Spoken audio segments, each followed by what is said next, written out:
গাড়ি চালাবো নাকি ময়লা পরিষ্কার করব, কোনটা করব? অতিষ্ঠ হয়ে গেছি। এখানে দেখেন,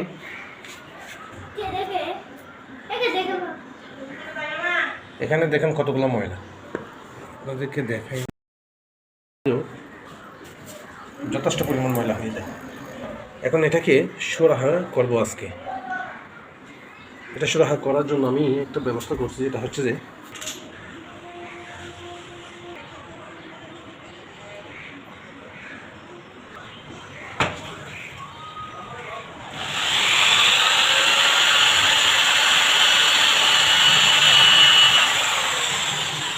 এখন এটা দেওয়াতে এটা স্প্রে করে দেব, কালো পেইন্ট করে দেব, এখানে দুটো স্টিকার লাগাই দেব।